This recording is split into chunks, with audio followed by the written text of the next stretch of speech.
PowerStart Episode 9 in Forge of Empires.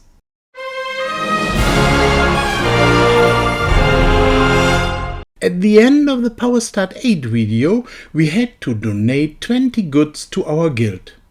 The completion of the quest was shown in the video, but I did not mention that I joined a guild to remain there. This happens because of the coming guild expedition.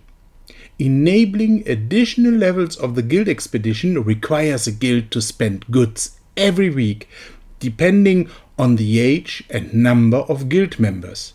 Therefore, it is only fair to donate these 20 goods to the guild that I am planning to use for the guild expedition. I accepted the invitation of the guild 3 Arrows. It is Monday, the last day before the guild expedition starts. I am playing on a US server and Germans recognize a time difference. Based on German time, the current guild expedition ends on Monday 2 p.m. and the new guild expedition will then start on Tuesday 2 p.m. The participation of my new guild in the previous guild expedition is very modest. I received their commitment to release at least level 3 of the guild expedition. That should be okay for the beginning. I'm still far behind in the story quest line. There no longer is a reason for that. It is time to catch up there and to complete a number of quests in a row.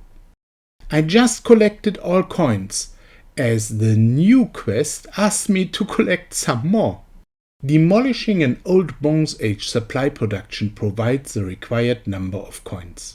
Afterwards, I construct a cultural building for a quest.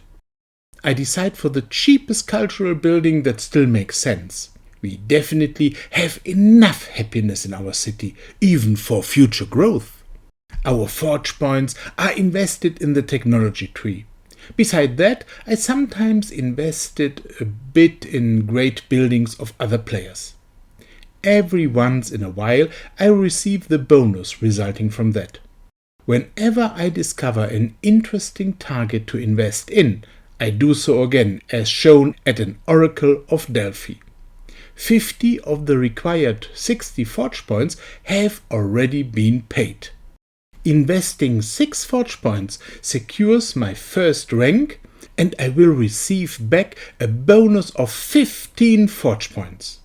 This way, I have some more forge points than other players, which speeds up my development. I only have to have an eye on my friends and neighbors for that.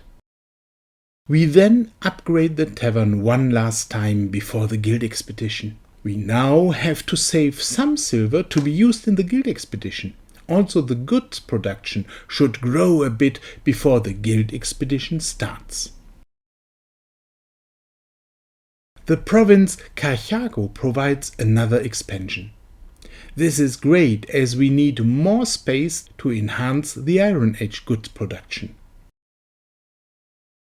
Our current stock of goods is sufficient to negotiate another province completely and send the scout north. The best preparation for the guild expedition is simply to make sure that all productions are running all the time.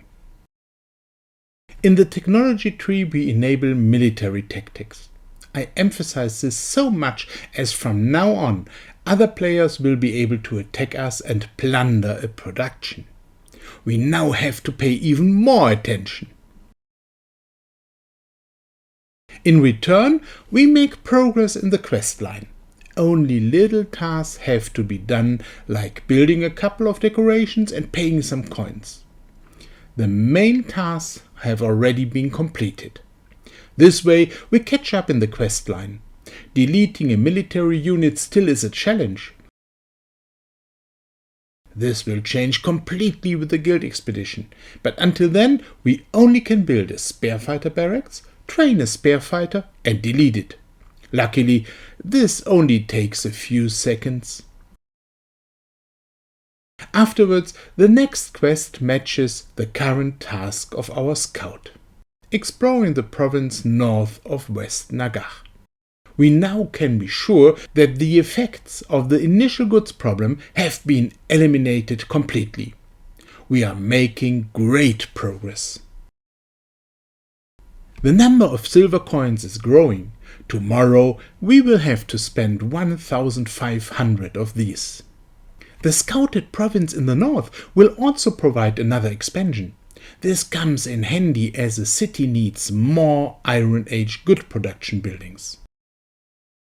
In the evening, the story quest wants us to recruit 2 new military units. The guild expedition will do that for us. A side quest asks us to invite a friend.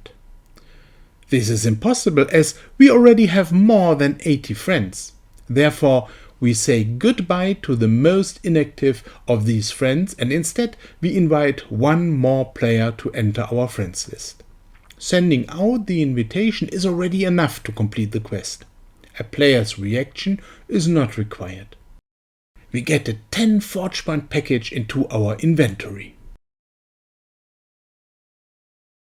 In the evening, we take a final look on the goods in stock. Tomorrow we will negotiate level 1 of the guild expedition. This requires coins, supplies and goods from the previous age, the Bronze Age, only. We remember, as we found the deposits, grapes and rock on the province map, we finally built the matching good productions, the vineyard and the stonemason.